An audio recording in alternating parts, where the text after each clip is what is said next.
Eu sou o que creio. Por isso que eu vou ficar aqui até o dia que o Senhor não permitir mais, ensinando doutrina para vocês. Até o dia que ele disser assim, basta, neguinho da Arapuca, vai embora que o seu tempo chegou. Eu levanto, vou embora. Eu tenho orado tanto, pedido para Deus me levantar com um chamado missionário, mas lá para os Estados Unidos, mas até agora não tem respondido ainda. Quero ir para lá. Mas não tem essa resposta. Eu sei que para lá não é, então. Mas até isso os irmãos precisam orar. Pedir, Deus, abra o nosso entendimento. Abra o nosso entendimento. Por quê? Porque as doutrinas cristãs, irmãos, elas vão determinar o jeito que a gente vai viver. Elas vêm para nos corrigir. Elas vêm para nos apontar. Olha, isso que você está pensando não é bem assim. Para vocês terem noção como a doutrina vem antes da conduta e ela é tão essencial, essa semana mesmo eu fiquei sabendo, né? Veio um passarinho, depois veio uma andorinha e me disse que teve um terço lá no lago. Um terço na sexta-feira para que chovesse. Olha, choveu.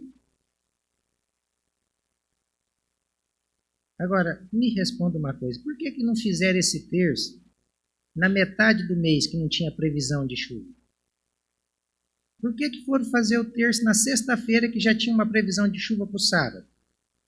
Já que é assim, vai fazer terço assim. Lá no Nordeste, lá está precisando de gente que tenha terço de fé para que chova naquele lugar.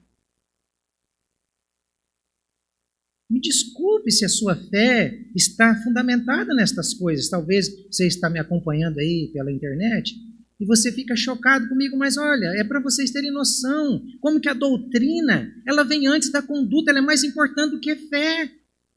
Porque eu posso ter uma fé simples e verdadeira naquilo que é errado, naquilo que não funciona, naquilo que é engano, naquilo que é abominação para Deus. Para vocês terem noção como que a doutrina é tão importante, que as pessoas que fizeram esse terço, certamente elas não conhecem as Sagradas Escrituras. Textos como esse. Por exemplo, 2 Crônicas, capítulo 6, verso 26, é o mesmo texto que está em 1 Reis, capítulo 8, verso 35. É o mesmo. Diz assim: quando o céu se fechar e não houver chuva, por ter o povo pecado contra ti, e ele orar neste lugar, confessar o teu nome e se converter dos seus pecados, depois de o haveres castigado, ouve tu nos céus, perdoa o pecado de teus servos e do teu povo de Israel, ensinando-lhes o bom caminho em que deve andar, e envia chuva sobre esta terra que deste em herança ao teu povo. Salomão está fazendo uma oração para consagrar o templo. E ele está dizendo que uma das razões que a chuva não vem é o pecado. É o pecado. Agora, para piorar a história, que pecado é esse? Olha, vamos ver aqui Jeremias, capítulo de número 3. Eu estou saindo aqui do texto para lhe mostrar a importância, o fundamento da doutrina. Jeremias capítulo 3 vai dizer assim. Aqui o texto está falando contra a idolatria, tá? Contra a adoração aos deuses, aos ídolos. Em outras palavras, contra o terço. Para ser bem claro, bem simples no que eu estou dizendo. Capítulo 3. Eu vou ler a parte final do verso 1 e depois o verso 3. Ora, você se prostituiu com muitos amantes, e ainda assim quer voltar para mim, diz o Senhor. Verso 2. Levante os olhos aos lugares altos e veja onde você não se prostituiu. Na beira dos caminhos, você se assenta à espera deles, como o árabe. Se assenta no deserto. E assim você contaminou a terra com sua prostituição e com a sua maldade. Está falando da idolatria que o povo tinha. E é por isso, por causa da idolatria, então por causa da idolatria, que não tem chovido e a chuva fora de época não veio. Mas você tem a fronte de prostituta e não quer se envergonhar. Aqui, irmãos, é Bíblia. Aí você vai para Jeremias, capítulo 14, verso 4 e o verso 7. Vai dizer assim: foi uma grande seca que teve em Judá.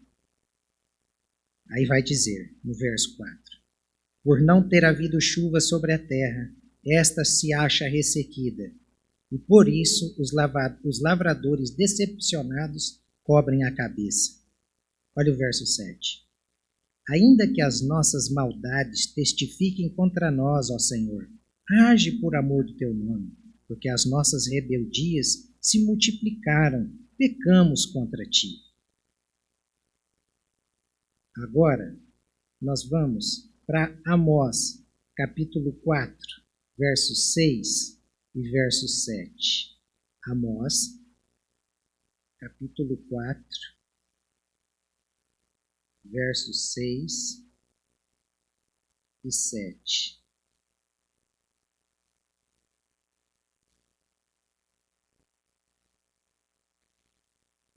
Também deixei que vocês ficassem sem ter o que mastigar, por causa da seca, em todas as suas cidades e com falta de pão em todos os lugares. Mas vocês não se converteram a mim, diz o Senhor. Além disso, retive a chuva, faltando ainda 3 meses para a colheita. Fiz chover sobre uma cidade e sobre outra não. Um campo teve chuva, mas o outro ficou seco e sem chuva.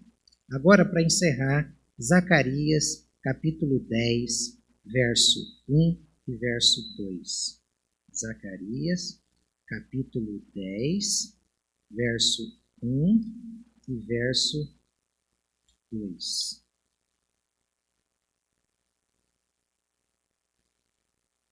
Quem é que faz chover, irmãos?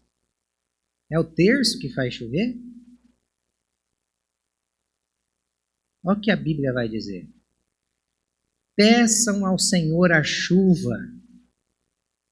No tempo das últimas chuvas, peçam ao Senhor, que faz as nuvens de chuva, e ele lhes dará chuva abundante, e a cada um a vegetação no campo, porque os ídolos do lar falam coisas vãs, e os adivinhos veem mentiras, e contam sonhos enganadores, oferecem consolações vazias. Por isso o povo anda como ovelhas aflitas por não ter pastor.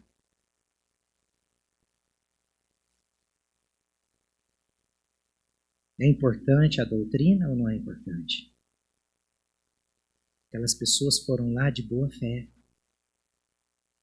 crendo que aquilo que elas estavam fazendo, Deus responderia. E vem a operação do erro e as faz ficar mais fortalecidas no engano, porque aconteceu. Então, cuidado com o denorex da fé. Parece, mas não é. E a gente só consegue identificar o que parece, mas não é, Quando a gente está fundamentado na verdade das Escrituras. Só.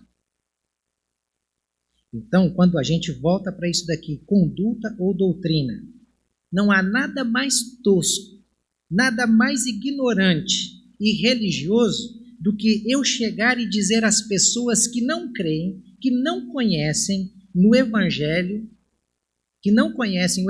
para que elas vivam a vida cristã. Elas vão conseguir viver a vida cristã? Ter um comportamento cristão?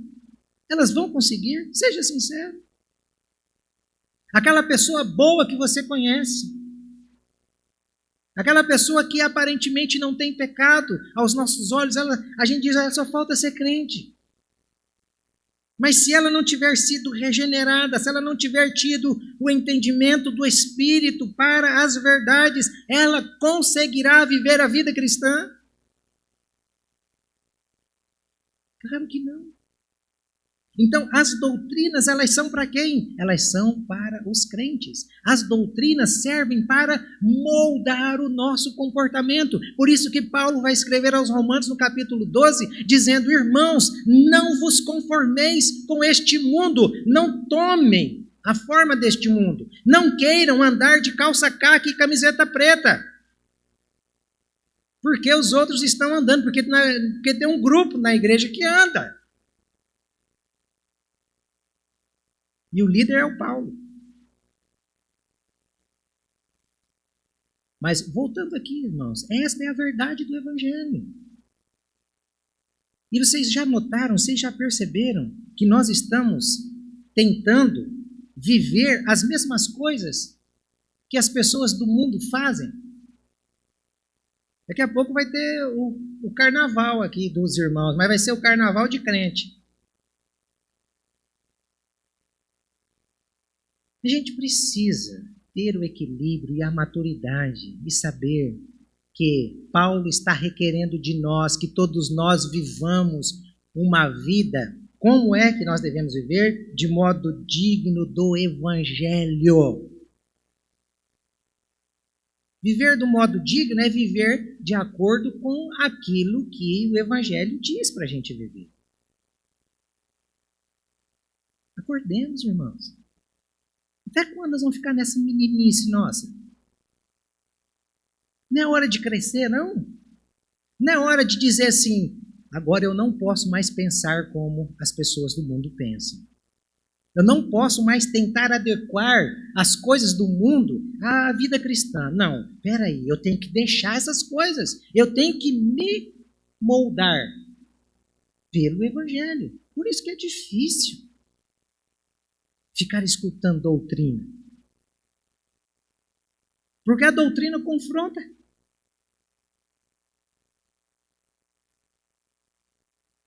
Ela confronta, ela vai tirar de nós tudo isso. Então, olha só o que Paulo vai dizer em Tito, capítulo 3, verso 3 a 6. Pois nós também no passado éramos insensatos, desobedientes, desgarrados, escravos de todo tipo de paixões e prazeres, vivendo em maldade e inveja, sendo odiados e odiando-nos uns aos outros. Mas quando se manifestou a bondade de Deus, nosso Salvador, e o seu amor por todos, ele nos salvou, não por obras de justiça praticadas por nós, mas segundo a sua misericórdia, ele nos salvou, mediante o lavar regenerador e renovador do Espírito Santo, que ele derramou sobre nós ricamente por meio de Jesus Cristo, nosso Salvador. Perceba, antes nós éramos escravos de todo tipo de paixão e prazer. Correto? Correto. Nós gostávamos de tudo que o mundo tem. De tudo. Nós gostávamos. Paulo está dizendo isso. Nós amávamos isso. Mas o que aconteceu conosco? Nós fomos lavados, nós fomos regenerados, nós fomos renovados pelo Espírito de Deus. Em outras palavras, o que ele está dizendo? Que aquelas coisas velhas que a gente gostava, que a gente praticava, que a gente amava, que a gente fazia, a partir do momento que fomos regenerados, estas coisas, elas têm que saírem da nossa vida. Nós temos que ir matando-as dia a dia. Pegar aquilo que vamos fazer e observar, isso daqui é para a glória de Deus ou isso daqui é para satisfazer a minha paixão carnal? Isso daqui, Deus vai ser exaltado e glorificado ou eu estou fazendo só para me deleitar, para satisfazer, porque tem um vazio dentro do meu coração? Se não tiver isso, eu vou continuar triste, eu vou continuar vazio, faltando alguma coisa dentro de mim. É isso que Paulo está querendo mostrar para nós, irmãos. É só isso, nada mais. Então, o Novo Testamento, ele, não só o Antigo, mas o Novo Testamento, ele vai mostrar sempre para nós que a doutrina vem antes da conduta. A Bíblia toda é assim. A Bíblia toda é assim. Tanto é que foi uma das primeiras ordens que Deus deu e a Eva quebrou. Tinha que ser Eva, né? Não podia ser Adão, tinha que ser Eva. E Paulo deixa isso bem claro.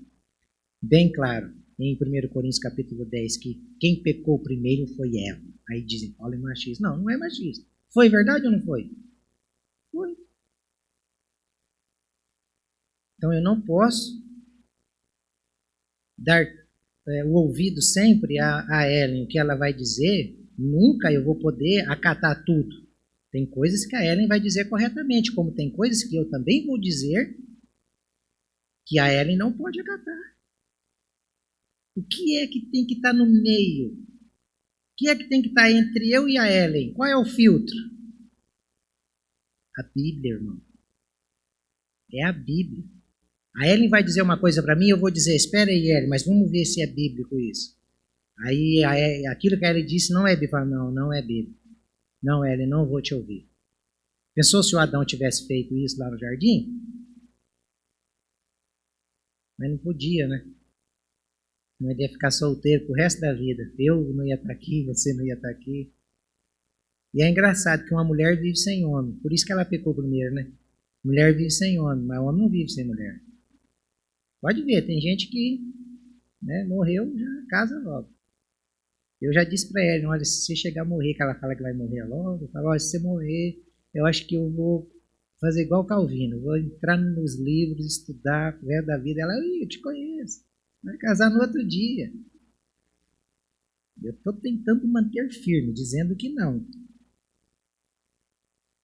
Mas como o futuro pertence a Deus, mas é assim que funciona. Então, irmãos, o que a gente precisa ter na nossa casa? Ellen precisa ter isso. O que eu falar, que a Ellen perceber, não, isso que você está dizendo, Deus não aprova, Itamar. Ellen precisa me exortar e dizer, volte para o caminho de Deus, Itamar. Você está saindo. Por que muitos pastores deixaram a pureza do Evangelho? Porque a sua esposa não o repreendeu com a verdade. E por que muitas mulheres abandonam a fé e vão para o caminho do mundo? Porque o seu esposo não a repreendeu com a palavra da verdade. Então, é uma troca. E nós não estamos percebendo isso. Nós estamos indo porque fulano de tal está fazendo, ele está fazendo, eu também vou fazer. Ah, é? Então, vamos pegar um copo de água da fossa, ele vai beber. Você vai beber também? Ah, não, aí não. Por que não? Ele não está fazendo? Faz também. Qual é o parâmetro meu? É o irmão ou é Cristo? Ou é a palavra de Cristo? Vocês já notaram que a gente sempre quer medir a nossa espiritualidade por alguém que é pior do que a gente? É ou não é? Estou falando mentira ou estou falando verdade? Sempre eu vou dizer, mas eu não estou tão ruim assim, olha lá o fulano de tal. Mas qual é o padrão para a gente medir? É o fulano de tal? Não, é Cristo. 2 Coríntios, capítulo 10. Lá nós vamos ver quem que é o padrão. É Cristo. Então, guardem isso no coração de vocês. Antes do nosso comportamento, é preciso doutrina. É preciso um conjunto de pensamentos que vai reger o nosso comportamento. Doutrina é isso. Doutrina não é uso e costume, não, tá? Deixar bem claro para você. E, a segunda parte da estrutura da vida cristã é proibições ou ética, que é o outro extremo. A gente não consegue desenvolver a ética cristã. Sabe por quê? Porque muitos de nós gostamos de cabresto. Vocês podem perceber que a igreja, quando digo denominação, onde um líder ele é forte nesse sentido de encabrestar o povo, é uma igreja que cresce mais em questão de volume, de membros. Ele domina.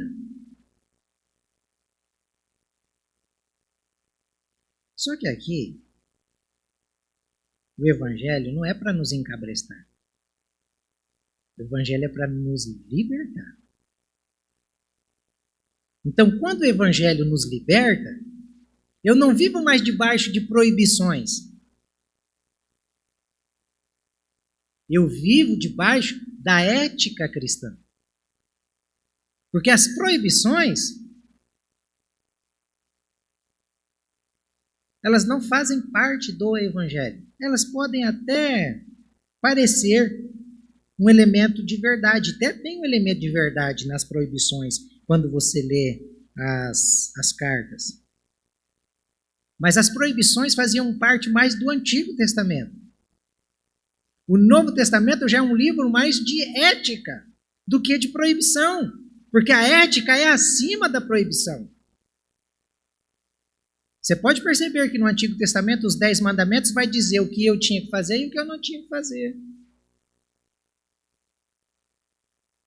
Qual foi a ética de Cristo quando ele se depara com os mandamentos ensinando no Sermão do Monte? Olha, a lei diz que se você sair com uma mulher se você olhar para uma mulher com intenção, já adulterou. Olha como que a ética cristã já é um nível acima da proibição. No Antigo Testamento você não pode adulterar. Você não pode fazer isso. Mas em Cristo, a ética aumenta. Já não é mais proibido. Pelo contrário. Aquilo ali já nos provoca um alerta muito maior do que uma cerca. Por quê? Porque o Jesus vai dizer, olha, se você só pensar, você já cometeu. Então, quando a gente olha para essas proibições, eu vou dizer uma coisa para vocês, nada causa mais dano ao Evangelho de nosso Senhor Jesus Cristo do que quando as pessoas olham para nós e elas nos conhecem como o povo que não pode fazer certas coisas. Ah, você é daquele grupo que não pode fazer certas coisas? Isso é danoso para o Evangelho.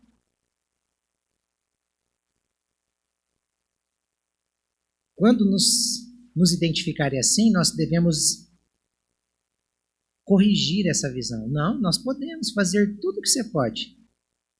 A diferença entre nós e vocês é uma. É que nós conseguimos dizer não para isso que vocês fazem. Mas tudo me é lícito, mas nem tudo me convém. Tudo posso, mas nem tudo me edifica. Essa é a ética cristã. Nós somos livres. Eu sou livre, irmão, para sair daqui e comprar uma carteira de cigarro.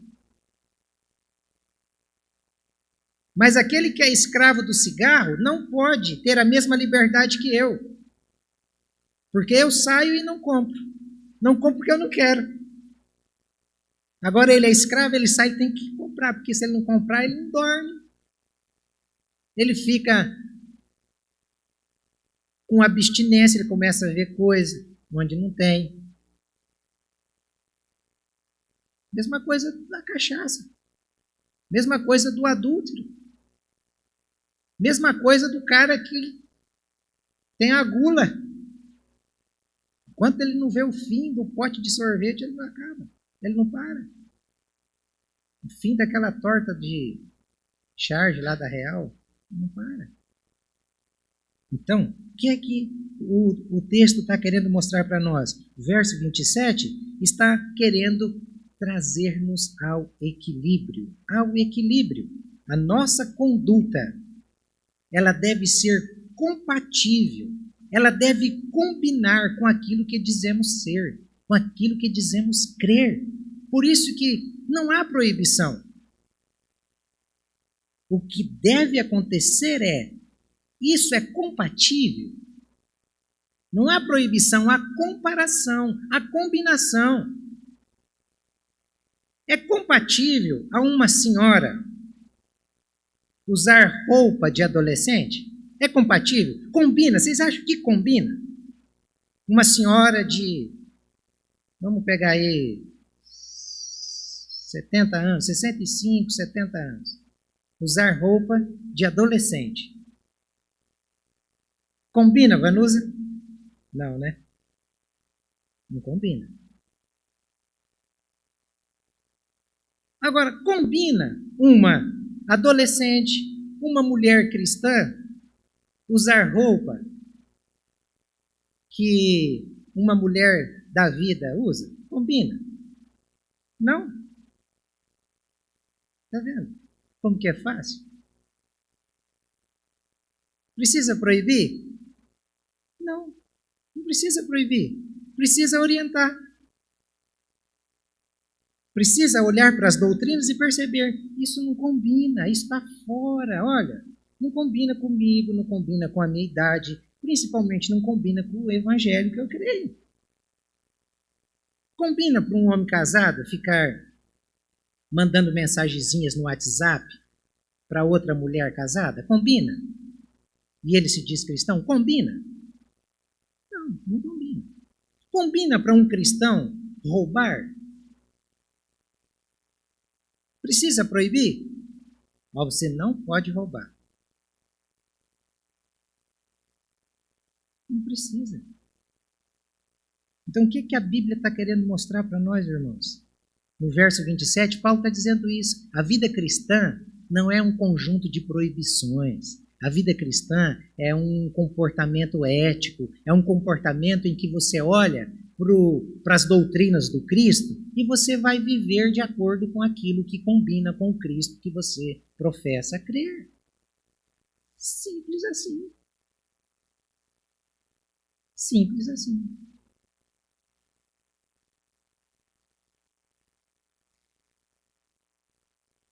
Para a gente caminhar para o final, vamos só ler esse texto aí, Filipenses 1, 27, que é o texto.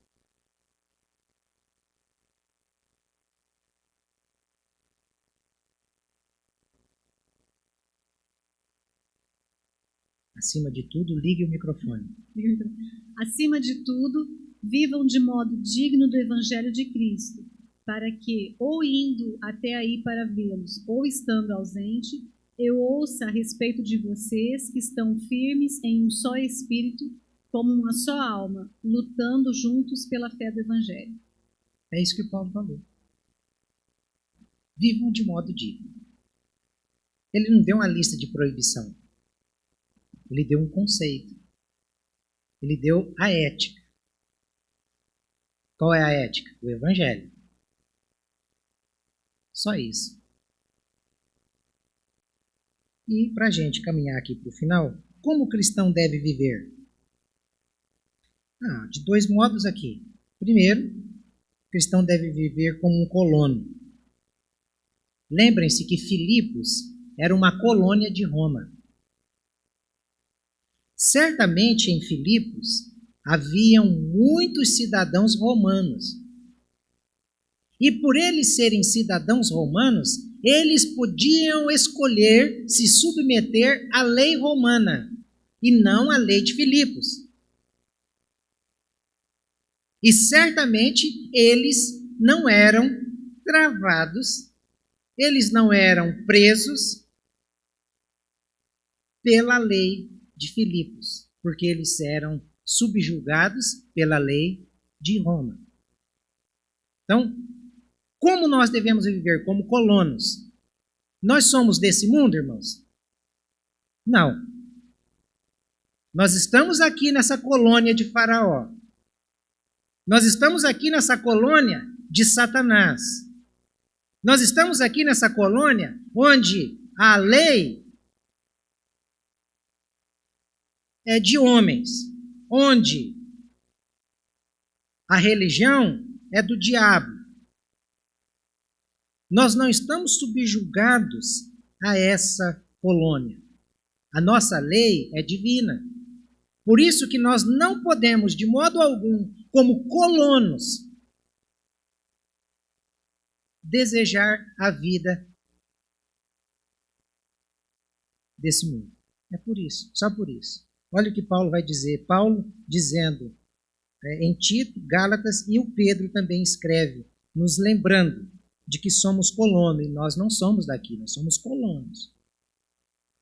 Ele deu a si mesmo por nós, a fim de nos remir de toda iniquidade e purificar para si mesmo um povo exclusivamente seu, dedicado à prática de boas obras, o qual entregou a si mesmo pelos nossos pecados, para nos livrar desse mundo perverso, segundo a vontade de nosso Deus e Pai. Amados, peço a vocês, como peregrinos e forasteiros que são, que se abstenham das paixões carnais que fazem guerra contra a alma, tendo conduta exemplar no meio dos gentios, para que, quando eles os acusarem de malfeitores, observando as boas obras que vocês praticam, glorifiquem a Deus no dia da visitação. Notaram? O que é que vem primeiro? Doutrina ou conduta? Os textos todos mostram. Ele se entregou. Começa com doutrina, graça. Depois, nos remir de toda iniquidade, justificação.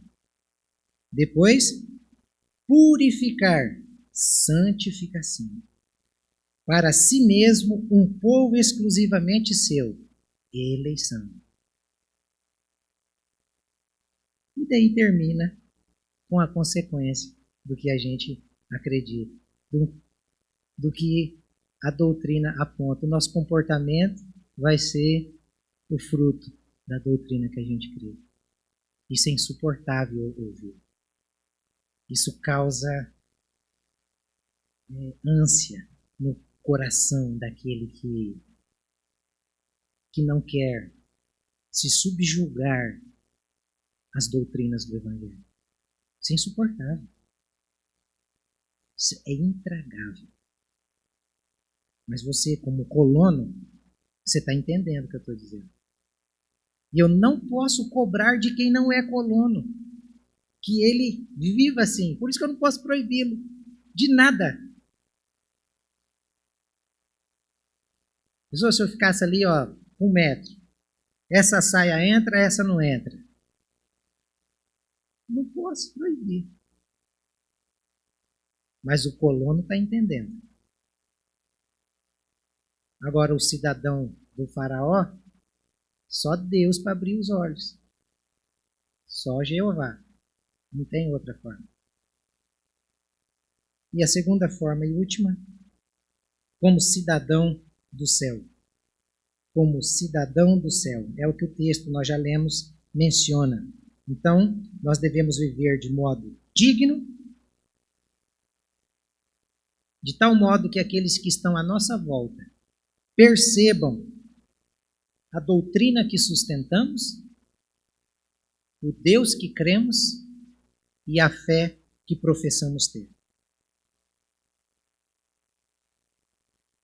Quem vive assim? O colono. Quem vive assim? O cidadão do céu. Esse menino tem mãe, pai, É meu menininho. Como nós professamos? Como nós vivemos? Como colonos, como cidadãos do céu? Porque se nós vivermos como cidadão dos céus, uma coisa que nós teremos que prestar bem atenção é que o cidadão do céu, ele crê que o pecado causa repulsa em Deus. Então, como cidadão do céu, o que nós vamos precisar fazer? Odiar o pecado. Nos afastar do pecado. Se cremos como cidadão dos céus, qual deverá ser então o nosso comportamento? Nosso comportamento deve ser como a daquele que foi regenerado. As coisas velhas têm que passar, elas não podem continuar. Nosso comportamento tem que ser qual? O do novo nascimento. A nossa mente, a nossa forma de pensar deve ser uma preparação para aquilo que está por vir. O que é que está por vir? O resgate dos cidadãos. Não é o que está por vir? Ele não disse que foi preparar um lugar? Para que ele foi preparar um lugar? Para deixar esse lugar vazio? Não. Ele foi preparar um lugar para vir buscar os cidadãos que vão morar lá. Os colonos que estão aqui na terra de Faraó.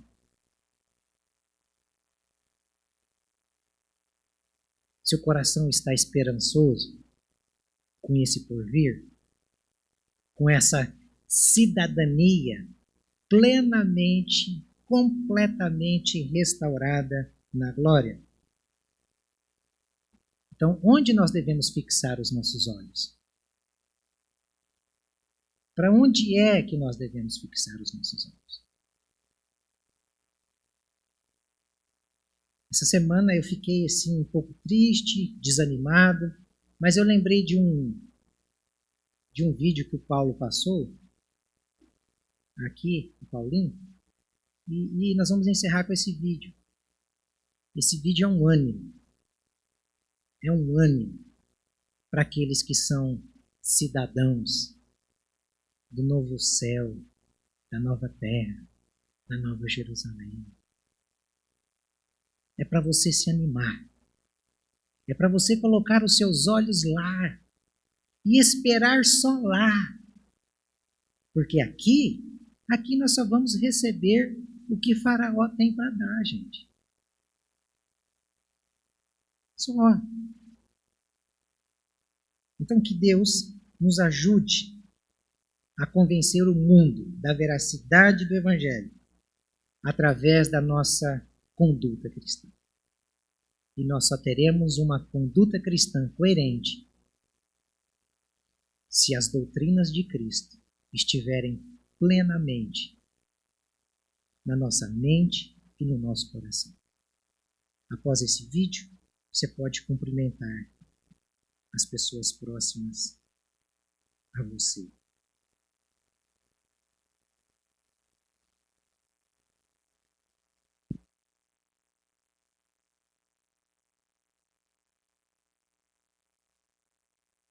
Terra. A história de um casal que dedicou a sua vida ao campo missionário nas regiões mais inóspitas e sujeitos aqueles missionários ao sofrimento mais atroz. Depois de 50 anos, eles foram jubilados e voltaram para o seu país de origem. E no navio que os trouxe de volta, eles vieram imaginando como seriam recebidos e com que honras eles seriam recebidos de volta para casa depois de 50 anos, de uma vida inteira. Parênteses. Depois de servir na China, o sujeito é preso, acometido de febre tifoide e tem um tumor no cérebro. Eric Liddell, conforme o Ricardo Agreste nos contou. Alguém poderia dizer, depois de dedicar a minha vida com tal fidelidade, é isso que eu colho na velhice? E aquele casal vinha no navio, provavelmente pensando essas coisas. Que honras nos esperam quando chegarmos em casa? Quando o navio se aproximava do porto para atracar, eles viram muitas bandeirolas, banda, fanfarra, uma festa preparada. E pensaram, eles estão prontos para nos receber de volta. Mas quando desceram, porque estavam viajando em terceira classe, quando desceram, os papéis coloridos estavam espalhados pelo chão e já não havia mais a banda, a fanfarra. Deve ter sido o Kaká, o Ronaldinho Gaúcho que chegaram.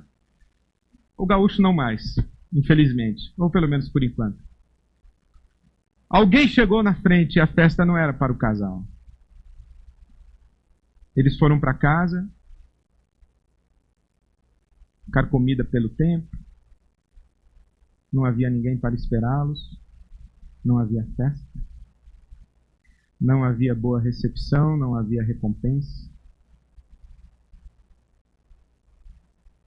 E aquele homem revoltado saiu batendo a porta e disse à sua esposa: eu vou andar. Pergunte aí para o seu Deus se é isso que ele tem para nos dar quando a gente volta para casa depois de 50 anos de ministério. O homem andou. E ao voltar, encontrou a esposa mexendo alguma coisa na pia da cozinha.